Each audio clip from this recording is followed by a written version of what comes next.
Olá, meus amores, estamos ao vivo e a cores. Eu do Rio de Janeiro. Você está em Manaus, Em deputado? Manaus, em Está em Manaus. Manaus. Aí são 20 horas, 20 horas e 15 Isso. minutos. E aqui 21 horas e 15 minutos. Meus amores, o deputado é um bebê. Ele tem 28 anos. O deputado Fausto Júnior é o meu convidado de hoje. E que vocês estavam ansiosos, porque essa é a terceira vez. Tomara que dê tudo certo, tomara que a nossa live não caia, tomara que o nosso microfone funcione, porque não estava até ainda há pouco. E Deus é Pai, vai dar tudo certo, e o deputado vai nos esclarecer coisas de extrema importância que a gente precisa entender para o nosso bem, eu diria. Deputado, você é deputado estadual, né? Isso. Pelo MDB. E aqui Isso. está falando que é relator da CPI da Saúde? Exatamente. Foi relator da CPI que investigou a primeira onda, né, da Covid no Amazonas e também a saúde como um todo. A gente percebia que o problema da saúde não era só por causa da pandemia. Antes de ter a pandemia, nós já víamos salários atrasados, hospitais lotados, sem leitos. Uau. E a gente entendeu que a pandemia ia ser a bomba relógio desse caos. Então, era importante, primeiro, que a gente entendesse da onde vieram os problemas da saúde no Amazonas, para que a gente pudesse dar um caminho, dar uma solução para o desafio que iria ser a pandemia, e a gente viu qual foi o resultado de anos de uma saúde realmente em colapso, que foi no caso do Amazonas. O resultado não poderia ser diferente. Deputado, eu vi cenas, né? Não só eu, mas o país inteiro presenciou cenas assim de rachar o coração, né, do povo amazonense, que não merece ter passado pelo que passou e ainda está passando, né? É um crime o que fizeram, né, com essas pessoas. Cena de terror, né? Cemitérios lotados, pessoas morrendo asfixiadas, desvio de verba.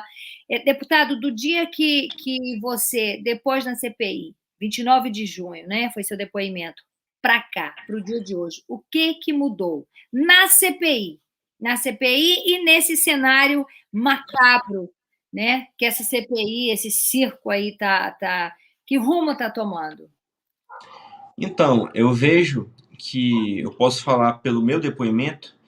Eu fui até a CPI de forma até entusiasmada, Antônia, com a ideia de que eu ia falar o que aconteceu no meu estado, ia falar do relatório que foi apresentado. A CPI foi um relatório que pediu o indiciamento de 50 pessoas, dentre elas 14 já foram presas pela Polícia Federal, mas por pouquíssimos momentos eu tive a oportunidade de falar sobre o meu relatório, que na verdade esse foi o objetivo do requerimento do senador Marcos Rogério, de me convidar, na verdade. Eu fui convocado, até isso foi uma forma de abuso de autoridade, porque eu sou deputado e eu deveria ter sido convidado. A diferença, Antônia, é que ao ser convocado eu tenho que falar a verdade, tenho que fazer o juramento de falar a verdade. Foi exatamente por isso que eu fiz questão de não retificar, de não corrigir isso. Eu não tenho problema de falar a verdade.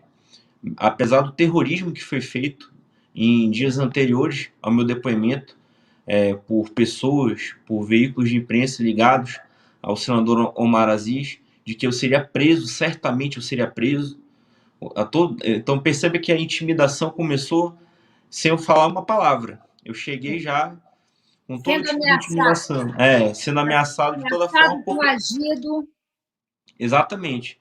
Isso porque ele sabe que o relatório tinha informações sobre o governo dele, sobre a participação dele na administração da saúde do estado do Amazonas, dele no caso do senador Omar Aziz, que foi o governador do Amazonas entre 2010 e 2014. Então, é como quem diz, né? Não vai falar nada de mim, senão eu vai ser preso, senão... Se não é Ele, o cacete, para alguém é o cacete, exatamente. você não vai falar mal de mim, tem que ter É, um telhado bem é. muro de arrimo, né? Na verdade, nem é um telhado. Essa gente é muito engraçada, né? Essa gente tem mania de apontar o dedo, de coagir, de exigir e não tem moral para nada. É inacreditável. Deputado, de fato, houve desvio de verbas, né, no envio dos recursos do enfrentamento ao Covid. O governador continua em exercício, alguns foram presos, e os outros governadores acusados de desvio de verba, que não prestaram contas, né? Esse próprio cara aí desse consórcio Nordeste que foi protegido, até hoje ninguém fala nada, e o povo brasileiro deixa passar. Enfim, em que pé está isso aí? Então, no Amazonas, há um processo já em vias de julgamento no Superior Tribunal de Justiça, da qual trata do escândalo dos respiradores comprados na loja de vinhos. Esse foi um escândalo que a CP, da qual fui relator juntamente com os outros membros, nós mostramos para a sociedade exatamente como aconteceu esse escândalo. Uma empresa que comprou esses respiradores revendeu para uma loja de vinhos e essa loja de vinhos, por sua vez, revendeu para o Estado. Tudo isso no espaço de 2 horas. Enquanto Tendo isso, lucro aí, compraram os respiradores por cerca de R$ 1 milhão e chegou no Estado por 3. Então, isso foi alvo de operações da Polícia Federal, o secretário de Saúde foi preso, houve denúncia entre vários empresários, houve a denúncia, inclusive, contra o governador do Estado, e nós estamos aguardando o julgamento no STJ. É importante a gente esclarecer, Antônio, porque muita gente perguntou por que não pedimos o impeachment do governador por conta desse crime. Porque o crime comum ele tem que ser julgado pelo STJ, que é um tribunal para os crimes comuns. A Assembleia cabe julgar os crimes de responsabilidade. Houve um processo de impeachment que, lamentavelmente, foi derrubado pela base do governo naquele momento, mas o papel em relação a esse crime dos respiradores a CPI fez. Meu Deus do céu. Minha CPI, no caso, né? CPI do Amazonas, né? Isso. CPI do Amazonas. E o que o Omar Aziz fala a respeito disso? Não, em todo momento ele tenta criar uma narrativa de que a CPI... É engraçado eu falar isso, mas ele tenta a todo momento criar a narrativa que a CPI do Amazonas, da Assembleia, foi uma CPI política, uma CPI que tentou criar narrativas, uma CPI, enfim, ele criticava a CPI da Assembleia exatamente daquilo que ele faz hoje, né, na CPI no Senado. A gente vê que, lamentavelmente, não existe um interesse da parte dele de se elucidar a verdade. O que existe é o interesse de se comprovar aquilo que eles acusam. Eles querem criar uma narrativa e tentar a todo custo buscar indícios para essa narrativa, buscar algum tipo de meia-verdade que dê um pouco o tom, né, o contorno da verdade daquilo que eles gostariam que fosse o governo federal. A gente está vendo tudo, a gente tem acompanhado ativamente, né, pela imprensa, o que tem sido feito, lamentavelmente, aí, a questão da Covaxin, a questão de várias situações que eles estão forçando a barra, e agora eu soube na notícia que a Polícia Federal, inclusive, vai investigar o deputado Luiz Miranda por falso testemunho, né, por denunciação caluniosa, perdão, por ele acusar o governo federal de uma coisa sem poder comprovar aquilo, ou seja, é mentira. É mentira, é uma vergonha. Então, isso, em nenhum momento isso aconteceu no Amazonas, e a gente fica triste de ver isso acontecendo no Senado, porque eu, como relator de uma CPI que deu certo aqui no Amazonas, nós tínhamos uma expectativa de que a CPI do Senado pudesse contribuir com a verdade, trazendo os responsáveis por tantas pessoas que morreram, lamentavelmente, por falta de atendimento. É importante a gente falar isso. Muita gente morreu por Covid, não é porque tomou cloroquina, não é porque teve tratamento precoce. Muitas pessoas, no Brasil como um todo, e no Amazonas não é diferente, morreram por falta de tratamento algum, sem nenhum tipo de tratamento. Teve gente que morreu em casa, sem ter leito no hospital para receber essa pessoa. Tem um vídeo, inclusive, no Amazonas, de uma pessoa que chega já sem ar, naquele momento de falta de oxigênio, já praticamente desacordada, na porta do hospital, e o hospital dá de cara com a porta fechada, a pessoa morre na frente do hospital, uma coisa lamentável, na frente da família. Então, esse é o tipo de pesadelo que a gente realmente nunca mais quer ver em lugar nenhum do mundo, seja no Amazonas, seja em qualquer outro estado do Brasil. E era com essa esperança que nós tínhamos da CPI do Senado. E aí o Omar Aziz diz que tudo isso é narrativa política, para desviar as atenções de uma CPI local que é feita. Quando a gente vê pelo o pouco que a imprensa mostra, porque também parte disso é culpa da imprensa, que transforma vagabundo em herói, pensando no próprio umbigo, pensando na reeleição de Lula, entendeu? Porque quer que o país se foda, que essa é a realidade. Eu não sei o que passa na cabeça dessa gente, eu não sei o que elas acham, que elas vão ser privilegiadas e os outros não. É de uma burrice sem tamanho. Enfim, culpa de parte da imprensa, né, na sua grande maioria, que transforma vagabundo em herói. Deputado, esse vídeo aqui. Todo homem ataca sua mãe, não é homem, é um moleque. Porque o povo do Amazonas sabe. Quem é o senador Omar Aziz, que comprovadamente é corrupto, não tem respeito por nenhuma instituição. Existe o lado. Esse vídeo aqui. Que para atacar outro homem, ataca sua mãe, não é homem. Fala aqui, ó. Senador Omar Aziz não vai conseguir me intimidar ou me calar. Sigo cada vez mais confiante de que estou a caminho certo. Sigo o caminho da verdade em defesa dos interesses do povo do meu estado do Amazonas. Eu soube que ele pediu quebra de sigilo da sua noiva, tentou incriminar a sua mãe, da outra vez que a gente ia ser da entrevista, sua mãe passou mal, foi parar no hospital, você teve que ir junto com ela, transformando a vida da sua família no inferno. Fala sobre isso aí, deputado, por favor. Então, ela não realmente, minha família não pediu para entrar na política, né? Sim. E, lamentavelmente, de forma covarde, em nenhum momento, no momento ali do contra-ataque político, digamos assim, do senador Omar Aziz contra mim, ele mirou em mim. Ele só mirou na minha família, e isso demonstra bastante o que é o caráter do senador Omar Aziz. Isso, lamentavelmente, não nos abalará. Toda a minha família hoje está bem. Nós estamos já entendendo o que está acontecendo, né? E isso nos motiva cada vez mais, porque quando eu entrei na política, Antônio, no meu primeiro mandato, todo mundo tinha expectativa de uma renovação, de pessoas que pudessem lutar contra um sistema, de pessoas que pudessem enfrentar aqueles políticos que estão aí há décadas fazendo do poder público como se fosse o seu quintal, fazendo o que querem com as pessoas, fazendo realmente da política uma espécie de máfia, inclusive. E isso, eu jamais, se fosse para eu entrar na política, para eu baixar minha cabeça para essas pessoas, eu não teria entrado. E a partir do momento em que eu tiver que fazer isso, eu saio da política, não tem problema.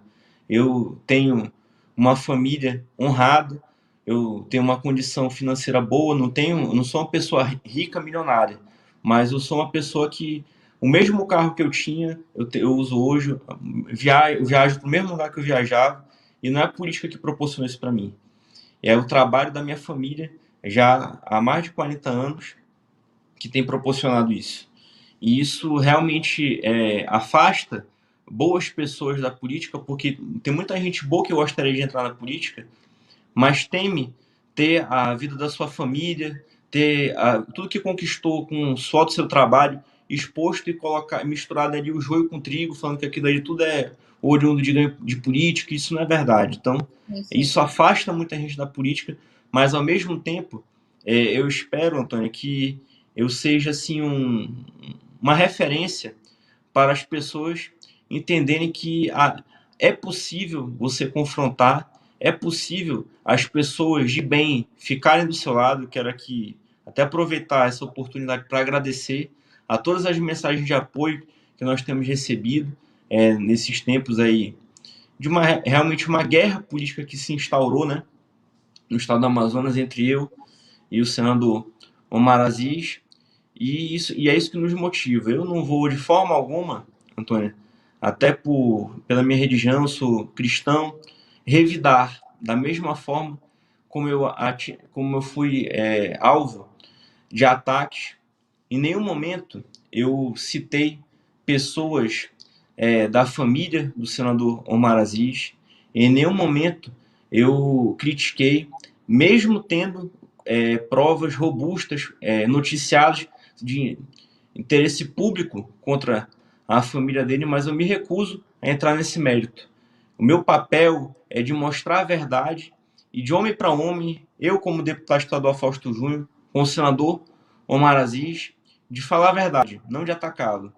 E o que eu falei na CPI do Senado, eu tenho certeza que é o que muita gente, se tivesse a mesma oportunidade que eu tive de estar ali, gostaria de ter falado. Muita gente acompanhava de forma atônita como uma pessoa que até hoje não deu um esclarecimento de forma convincente pelo que aconteceu na Operação Maus Caminhos, da qual ele foi alvo, pode ser, de repente, o paladino da justiça, a pessoa que vai fazer justiça contra o desvio da saúde, sendo mesmo acusado por desvio da saúde. Então, é uma forma da qual eu acredito que tem que ter muita audácia.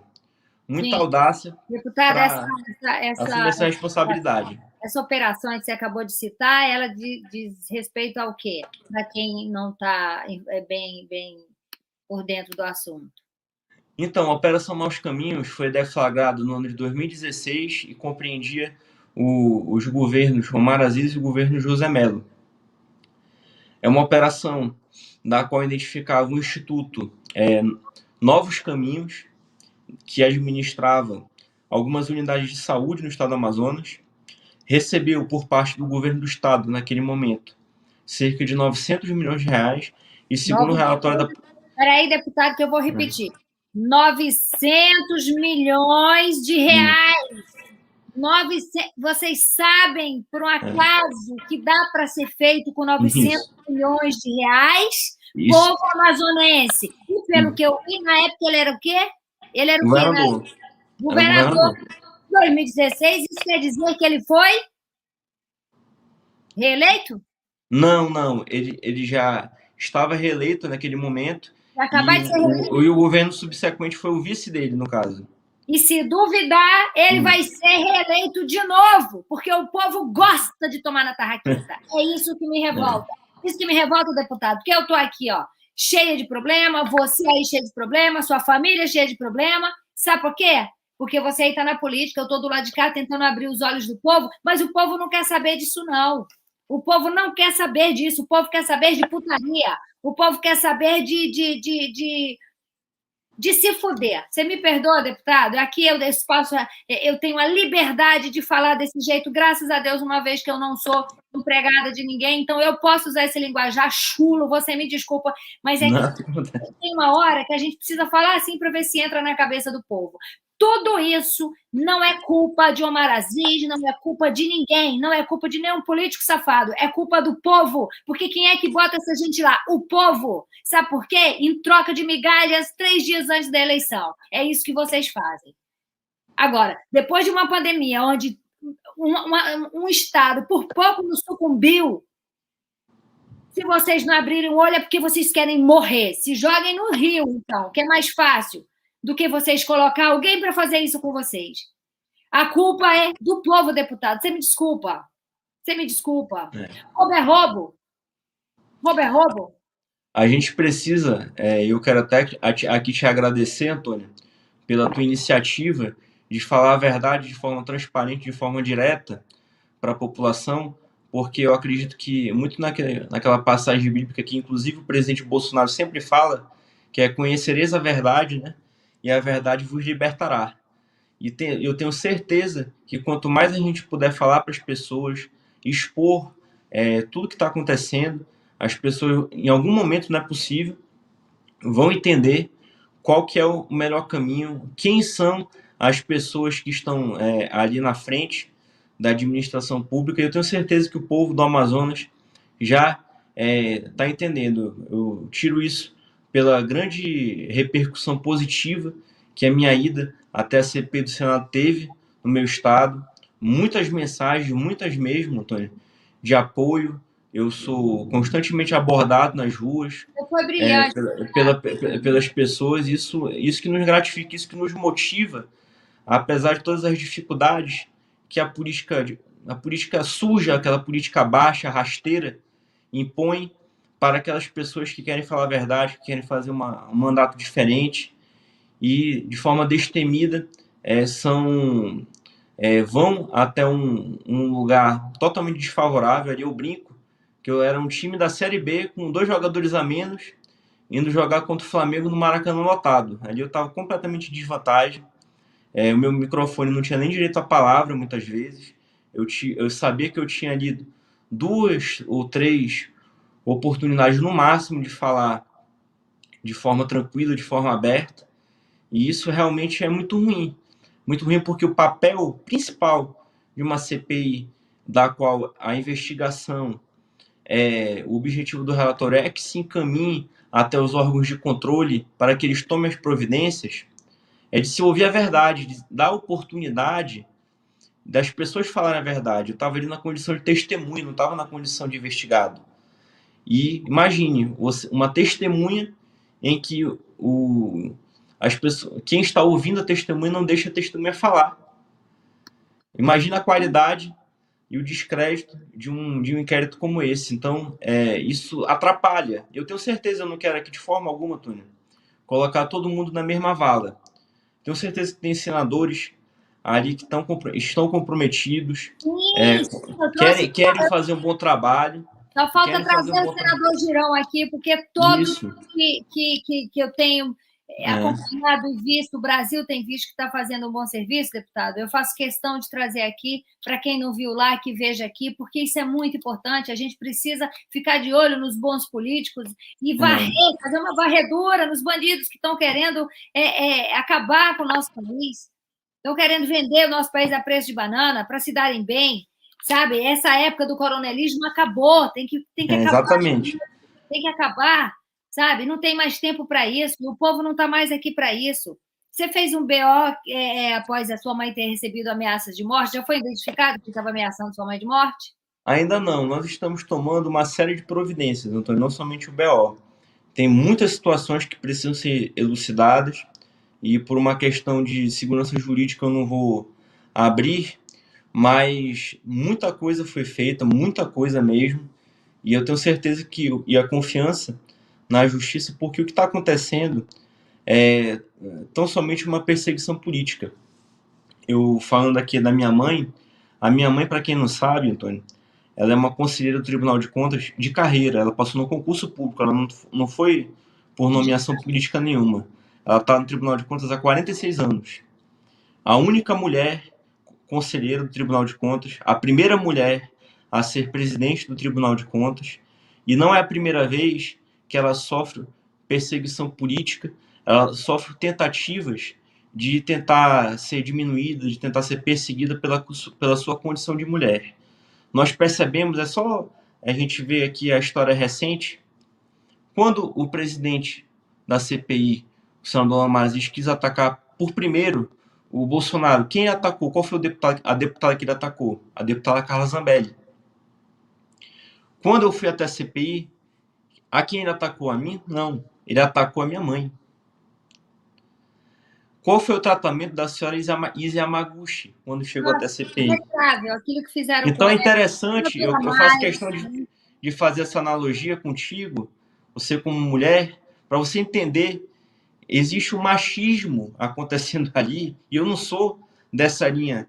Eu respeito, sempre defendi, fui da Comissão da Mulher na Assembleia, mas eu não sou dessa linha do feminismo, não. Mas é evidente que quando é com mulher, eles crescem. E muita gente da esquerda não fala nada. Então esse lance da conveniência, de que ele está sendo machista, mas como ele está do nosso lado, ninguém vai falar nada. Sim. É muito conveniente. Então, é o machismo do bem, né? É o machismo que não tem problema. É complicado isso, né? Se vem para cima de mim, meu amor, vai ver o que é. Exatamente. E de muitas mulheres. A minha advogada também foi constantemente ali na presença da CPI, minha advogada, a doutora Gina, foi constantemente intimidada, constantemente enxovalhada ali naquele momento, e ela não baixou sua cabeça, discutiu lá com o senador Omar também, exigindo que as suas prerrogativas de advogado fossem respeitadas, que a todo momento ele ameaçava de expulsar meus advogados, de me deixar sem advogado, coisa que não existe em lugar nenhum. Então, existe uma série de abusos de autoridade que foram cometidos ali naquele momento, mas eu me mantive firme, porque eu sabia que eu não estava sozinho. Eu sabia que muita gente estava me acompanhando, muita gente estava do meu lado, e eu precisava, Antônio, estar ali para falar o que eu falei. Eu precisava ali cumprir com a minha responsabilidade de representar o povo e lavar a alma de muita gente que gostaria de falar o que eu falei ali. Deputado, vamos falar do que é público e notório, né? Por falar em mulher, por que a esposa do... Eu não me recordo exatamente, a esposa do Omar Aziz, Nejmi, chegou uma época que a gente até se seguia, acho que é época de, não sei se, no início do Instagram, acho que ela era, eu ou é ainda amiga do David Brasil, enfim, ali a gente acabou se seguindo, falava com ela, e depois eu vi imagens dela sendo presa, não me aprofundei, o que aconteceu?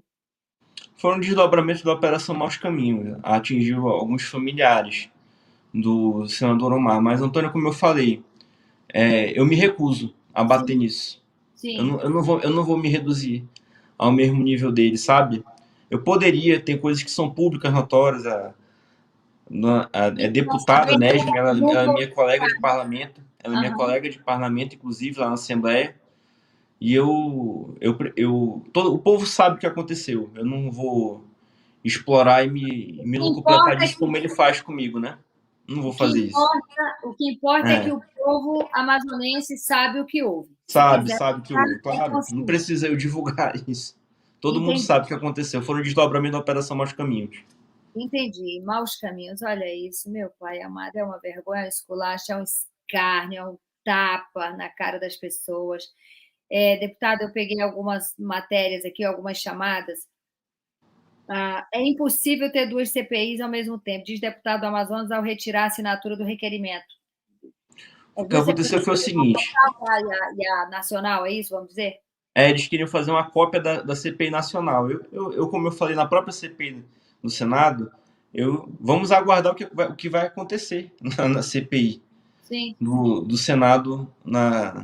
Mas eu também não me abstenho de que haja uma nova CPI no Amazonas. Tanto é que quando foi aberta a CPI, eu assinei a CPI. Tanto é que você está vendo que depois eu retirei a assinatura, mas eu vou explicar por que eu retirei a assinatura. Porque surgiu uma CPI, aí daqui a pouco surgiu outra CPI igual. E ficou havendo uma disputa ali de quem não, é minha CPI que vai, não, é a tua CPI que vai. Aquela coisa assim que não quer saber a verdade, quer ganhar politicamente com isso. Então, eu não compactuei com isso naquele momento, então o que eu fiz? Eu retirei a assinatura, pedi para que os autores da CPI conversassem e fizessem um pedido de CPI só, completo, com todos os temas que tenham que ser abordados. Quando houver essa união, eu assino sem problema. Eu assino sem problema. Agora, ficou uma coisa confusa, porque uma CPI tratava de uma parte da pandemia, a outra CPI tratava de uma outra parte da pandemia, e eu não quero aqui de forma alguma criticar os autores da CPI. É importante que se diga isso. Mas é importante para eu ter a segurança necessária para que a gente não tenha uma CPI que dê pizza, uma CPI que dê resultados que a população espera. Nós viemos aí de muitas CPIs que aconteceram no passado da Assembleia, que fizeram uma fama, Antônia, de que toda CPI dá em pizza.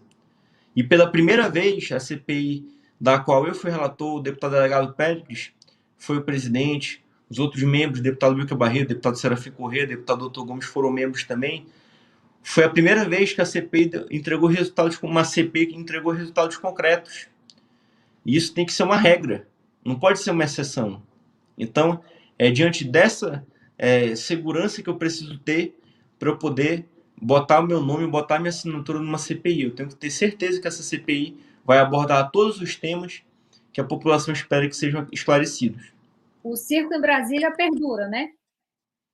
Perdura, vamos ver até quando. Eu espero, sinceramente, que haja algum posicionamento Gente, do da ninguém fez justiça, nada, dos ninguém fala, parlamentares, eu não sei. o dinheiro jorrando, o dinheiro do povo. Que É. isso?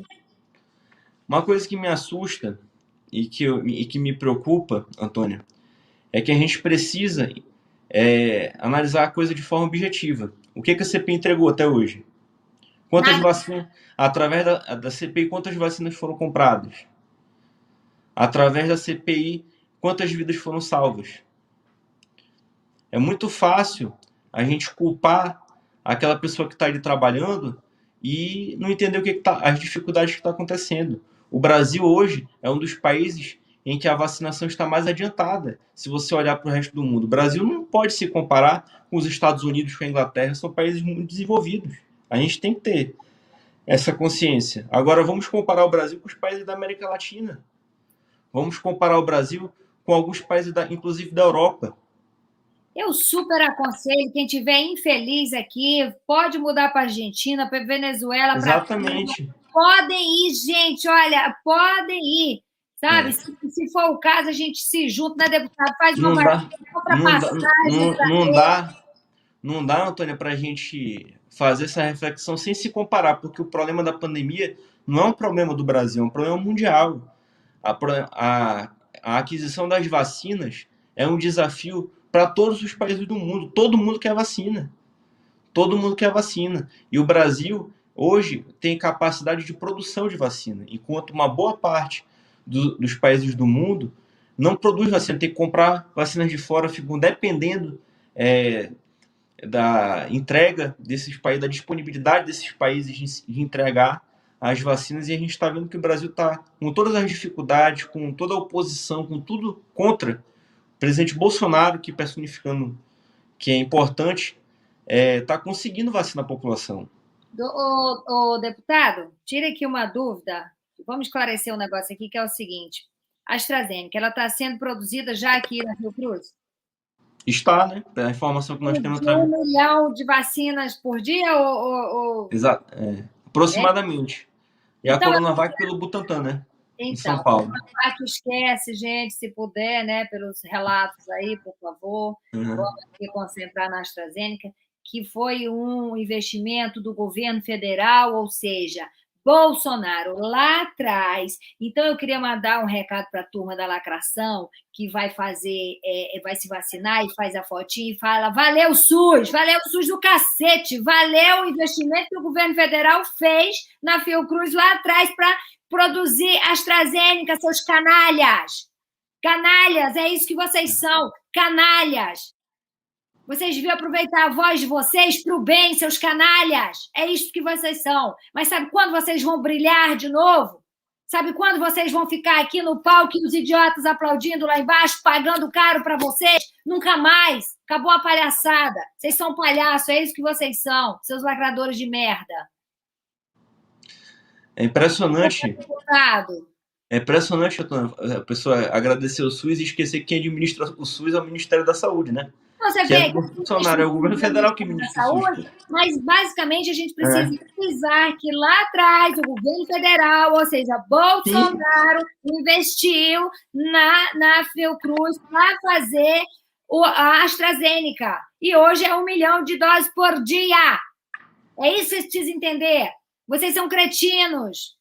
Vocês são pessoas que não fazem uso da palavra gratidão. Vocês não sabem o que é isso, porque a vida inteira vocês estavam num canal de televisão onde todo mundo rendia para vocês, onde vocês maltratavam, na sua grande maioria, aqueles que serviam o cafezinho, o maquiador, porque vocês eram escrotos, e agora vocês vão tomar a vacina na porcaria do braço de vocês.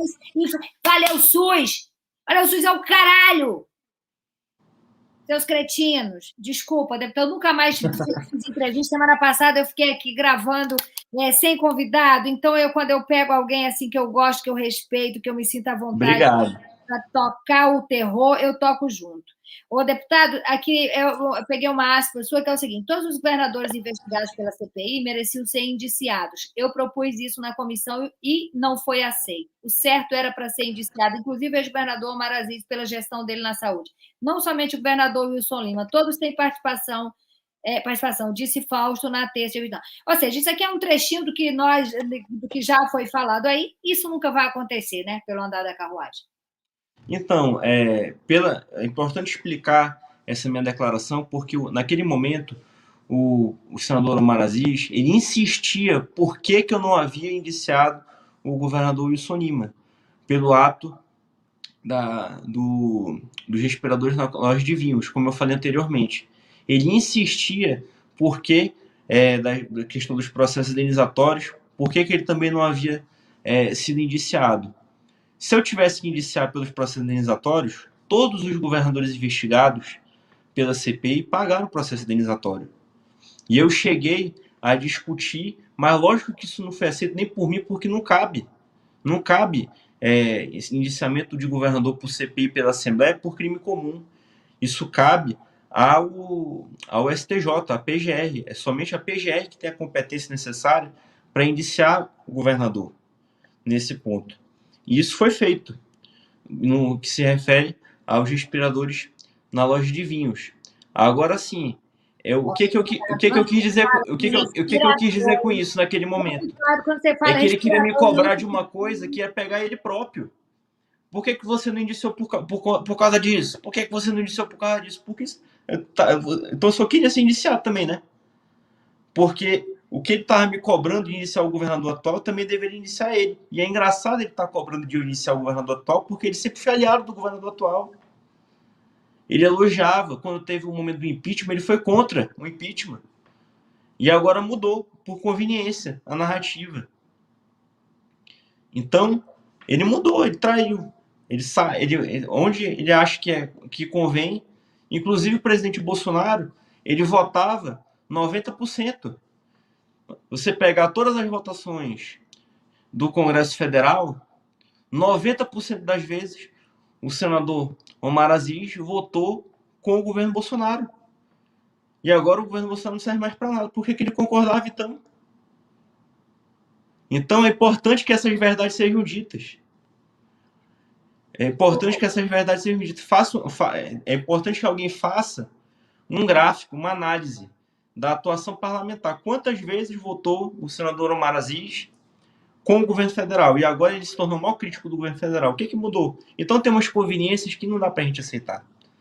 É aquilo que... eu não sei, eu acredito que o Lula vai pedir voto para ele lá em Manaus. É isso, só pode ser isso, não é possível. Outro dia eu estava de bracinho dado, eu vi um negócio bem romântico, assim, de bracinho dado, BFF Forever. Ô, deputado, eu estava agora esse final de semana em Santa Catarina trabalhando, e aí nego me cobra coisas como se eu fizesse parte do governo federal, né? Como se eu fosse porta-voz do governo federal.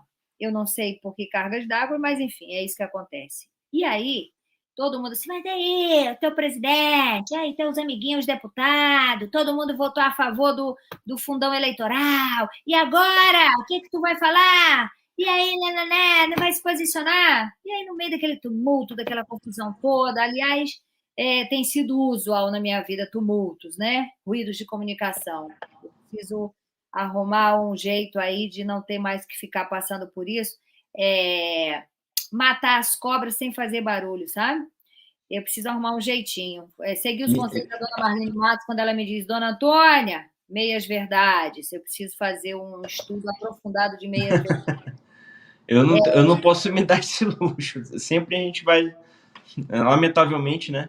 Mas quando a gente fala a verdade, quem quer mentir, né, briga, né, com a gente, né? Exatamente. E aí, deputado, o que acontece? Eu chamei a Carla e falei, minha irmã, pelo amor de Deus, o que está acontecendo? Estão dizendo que você votou a favor do fundão eleitoral, que os deputados da base do presidente, pelo amor de Deus, isso é um absurdo, isso é bizarro, isso não pode estar... Ela falou, é mentira, não foi isso. E me mandou mais um monte de coisas que eu, infelizmente, não tive tempo de ver, mas vi um vídeo rápido do presidente falando, não é verdade, não sou a favor do fundão, não votei nesse absurdo, não vou chancelar isso, e meus deputados também não, enfim, meu pessoal da minha base também não, as pessoas que estão sendo acusadas. Como é que está isso aí, deputado? Porque eu realmente não tive tempo, eu estou por fora disso, eu não sei quem assinou, quem não assinou. Eu acho bizarro, eu acho inadmissível. 6 bilhões é dinheiro demais, gente. A saúde sucumbindo, a educação,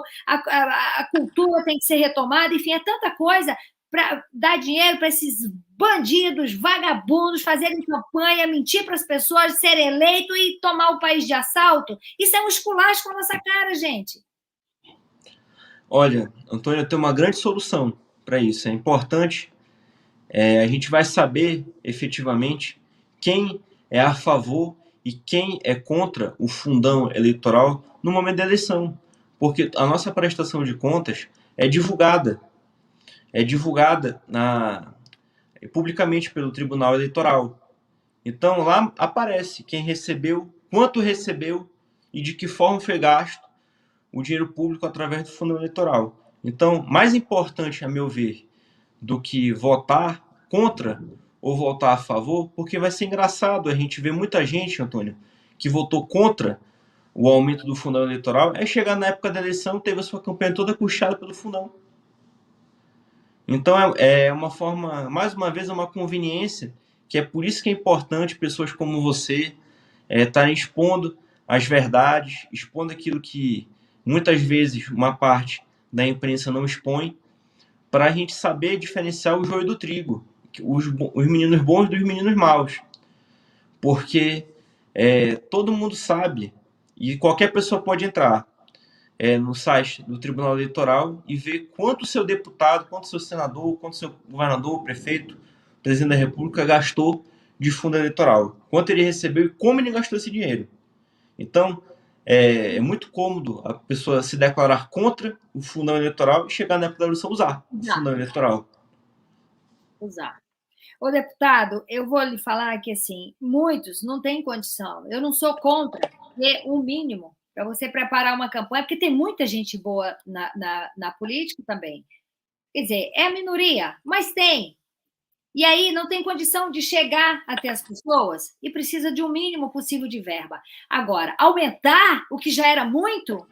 Exatamente. É importante que você diga isso, porque tem muita gente. Vamos que falar um pouco sobre o fundão, né, também. Qual é a função do fundão? Por que o fundão existe? Porque senão hoje, lamentavelmente, Antônio, uma campanha política se tornou uma coisa cara. Sim. Não tem jeito. E muita gente que tem uma boa vontade, tem o preparo necessário para fazer um bom papel na política, pelo fato de não ter uma condição financeira favorável, vai ficar de fora da política. Essa ideia dessa pessoa não vai chegar em todo mundo. Então é importante, se a gente enxergar que o fundo eleitoral vai bancar, por exemplo, dar 100 mil reais, um exemplo aqui hipotético, por uma campanha de um deputado, e esse deputado, durante o mandato dele, é importante que ele divulgue isso. Olha, através do meu mandato, eu economizei para os cofres públicos 10 milhões. Então, foi um investimento. Sim, claro. Então, foi um investimento. Então, é dessa forma que tem que ser analisado o fundão. Então, é uma forma da gente aproximar e dar oportunidade para as pessoas bem intencionadas também participar da política e dar a sua contribuição. Agora, isso de uma forma moral, você aumentar um fundão de 1,7 bilhão, que já é um valor expressivo, para quase 6 bilhões, no momento de pandemia, é de uma insensibilidade muito grande, com as pessoas, com diversos hospitais que precisam de investimento, enfim, né? Já tinha que estar preso só em ter pensado nisso, para começar. Exatamente. Quem votou, então, quem votou... Eu não tenho infelizmente, deputado, hoje eu não tenho esses nomes. Eu não tenho, mas eu votei aqui durante a semana, eu votei esses nomes e eu vou... Mas o mais importante, Antônia, qual vai ser o posicionamento depois, se isso vai ser sancionado, se isso vai ser vetado. Já está muito claro, o presidente já se declarou, inclusive, com essas palavras, ele vai consertar isso. Então eu tenho certeza que isso não vai adiante. Isso foi uma tentativa ali de alguns parlamentares, que a gente sabe, o interesse, mas eu acredito, eu quero dizer aqui, que por incrível que pareça, eu sou a favor que se tenha um fundo eleitoral, mas de forma responsável, para que a gente dê oportunidade para as pessoas que não têm uma condição financeira de poder participar da política e, através do mandato deles, economizar muito mais recursos. De acordo com o exemplo que eu te falei. Mas isso de uma forma responsável, sem esses absurdos, né? Na campanha passada, vagabundos nadando em dinheiro, distribuindo dinheiro por aí, e foram eleitos. E muita gente do bem, que poderia estar fazendo um trabalho bom hoje, não teve apoio, não teve grana, não chegou até as pessoas, nem Exatamente. e daí não chegou a lugar nenhum. E com isso, mas aí eu vou dizer para vocês, e essa entrevista vai ficar aqui, para quem não viu agora, eu fico a semana inteira martelando, olha meu convidado, assiste essa entrevista. Vocês sabem para que é esse dinheiro absurdo? Que é para ir, porque o brasileiro tem uma... Podem usar isso depois, né, no futuro, quando vocês quiserem, se um dia eu botar na minha cabeça que eu vou me candidatar a alguma coisa, que por enquanto não está na minha cabeça, podem usar tudo que eu falei. Eu não vou retirar nada, eu não vou fazer varredura de nada do que eu falei. O brasileiro tem autoestima lá embaixo, na sua grande maioria, e se vende por pouco.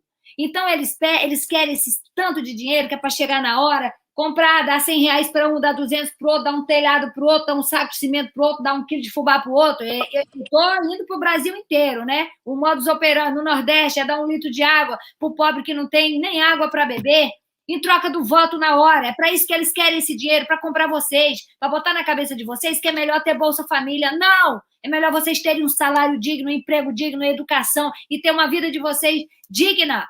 Mas vocês têm a autoestima lá no chinelo. Vocês se conformam com pouco. Ser bem-sucedido nesse país, deputado, é uma afronta. Só pode ser bem-sucedido político vagabundo que vocês colocam lá.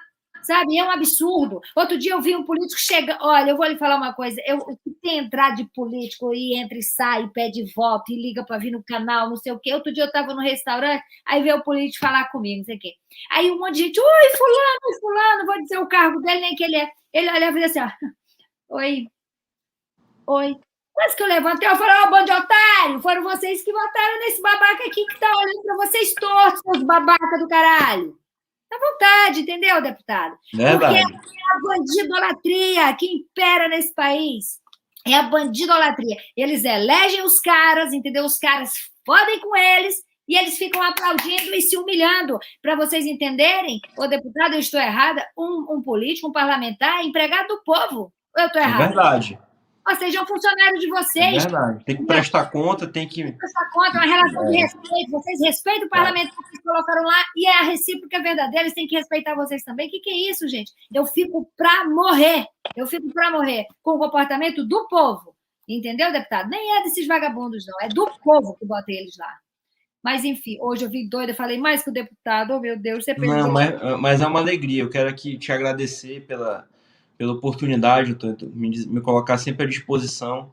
Eu acho que vai ter novos desdobramentos aí na CPI, se você quiser também que eu comente, que a gente sempre dê a nossa contribuição. Eu estou à disposição. Não, e os próximos passos, assim, você já está sabendo o que pode acontecer? E o que Então, pode ser bom? Se é que tem alguma coisa de bom nessa história? Até hoje no seu apanhado aí, o que teve de o mínimo positivo possível? Não teve nada? Para mim, eu vou lhe dizer o que foi. Foi descobrir, que eu não sabia, que tem políticos de bem nesse país, entendeu? Obrigado. E eles mostraram ali naquela CPI. Você faz parte disso, o deputado Marcos Rogério, o deputado Marcos Duval, o deputado Hansen, acho que é Hansen, eu acho que até hoje é Reisen. O deputado não, gente, senadores, o senador Girão.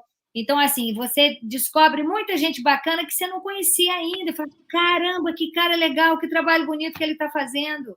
E também para a gente ver os vagabundos, né, que estão lá no comando desse país. Exatamente. Eu vou te falar aqui qual que seria a minha preocupação se hoje eu fizesse parte da CPI do Senado no Brasil. Existe uma nova variante no Brasil, a variante Delta, que está sendo noticiada já diversos casos no Rio de Janeiro, inclusive aí no Rio de Janeiro, onde você fala, né, Antônio? Misericórdia, o que é isso? E como é que está sendo acompanhado isso? Então, esse é um questionamento pertinente para a CPI do Senado.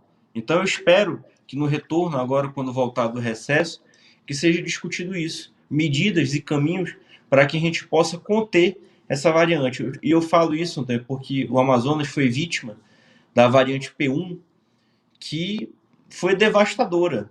Na primeira onda não teve falta de oxigênio. Só teve falta de oxigênio quando foi a variante P1. Então não é um coronavírus qualquer que aconteceu no Amazonas. Foi uma variante do coronavírus muito mais agressiva, muito mais mortífera e que foi também responsável por tudo que aconteceu. Então, como é que é essa nova variante? Eu sei também, eu tenho fé em Deus, que ela não seja tão agressiva também pela quantidade de pessoas que já estão vacinadas no Brasil. Isso, com certeza, vai impedir que se tenha uma terceira onda Até da passando mal, mas pandemia. como Deus que o é? livre. Não estou sabendo Mas dessa isso tem que ser, questão. mas isso tem que ser acompanhado. Isso tem que ser acompanhado. E não se criar uma narrativa forçada a todo custo, a todo preço, de uma possível corrupção. Não estou falando que não tem que investigar o governo federal, tem que investigar todo mundo, mas tem que investigar de forma responsável, de forma com a verdade, tem que investigar a questão do consórcio do Nordeste, tem que investigar todo mundo de forma do quem doer, de forma imparcial. Esse é que é o papel que a gente espera da CPI. Então, eu acredito que o desdobramento novo que tem que ser avaliado é essa questão dessa nova variante Delta, que realmente hoje, no que se refere à pandemia, é a maior preocupação. Meu Deus do céu, É. misericórdia. Olha, eu quero, assim, lhe agradecer imensamente sua participação hoje. Hoje eu desabafei Obrigado. bastante, porque é uma revolta com isso tudo. É, as 2 vezes que você não pôde vir aqui, eu me compadeci do seu drama, que não é fácil, É e verdade. saber que está passando por isso, porque é um homem do bem. É inacreditável, sabe? É inacreditável. O poste mijando no cachorro, as pessoas fechando os olhos porque é errado, porque é ruim, e deixando o bonde passar, sabe? É revoltante. Eu fico revoltada. Quero desejar toda a sorte do mundo, dizer que do seu jeitinho aí parece que está tranquilo, né? Às vezes nem está, mas da sua É. forma você está fazendo um belo trabalho aí. Obrigado. É manauense? Sou Manauara, é o nome mais indígena que a gente tem lá. Então, o povo de Manaus não merece passar por isso. E que Deus Verdade. abençoe. Mande um beijo para sua mãe, tá? Boa sorte aí. Obrigado, Tê. Beijo para sua noiva, para sua família toda. E boa sorte e vamos para cima, tá? Um Vamos beijo. para cima. Vamos unir as pessoas boas para que a gente possa transformar o Brasil num país melhor. Um Sim, grande abraço. Um grande. mas para isso, deputado, É, é bom dizer sempre assim, que a gente precisa da ajuda do povo, né? isso. Mas é importante a gente sempre estar ali falando a verdade, mostrando para as pessoas que um caminho positivo, um caminho bom é possível. E eu tenho certeza que ano que vem vai ser um ano de eleição, muita gente ruim vai sair do Amém. poder. Eu Amém. tenho confiança nisso, a gente está sentindo já nas ruas essa vontade. O povo não vai se deixar enganar de forma tão fácil. E é Amém. por isso também importante que a gente sempre esteja de olho para que não haja nenhuma tentativa aí de fraude, seja por fake news, seja na eleição, seja de qualquer forma, para que a vontade do povo prevaleça. Eu tenho certeza que as coisas vão melhorar, a gente vai vencer essa pandemia, a nossa economia vai reagir, vai ser gerado emprego, renda. A gente tem que ser otimista, tem que dar oportunidade para as pessoas que querem trabalhar, porque são através das pessoas que querem trabalhar, sejam os empresários, sejam as pessoas que trabalham nas empresas, são essas pessoas que vão fazer o Brasil melhorar, crescer e as nossas vidas melhorarem. Então, o nosso papel como político é deixar o povo trabalhar e o Brasil crescer. Amém. Um beijo no seu coração, gente. Obrigada. Amanhã tem mais, tá? E aí, quem não viu aqui, vocês que vieram aqui, indiquem.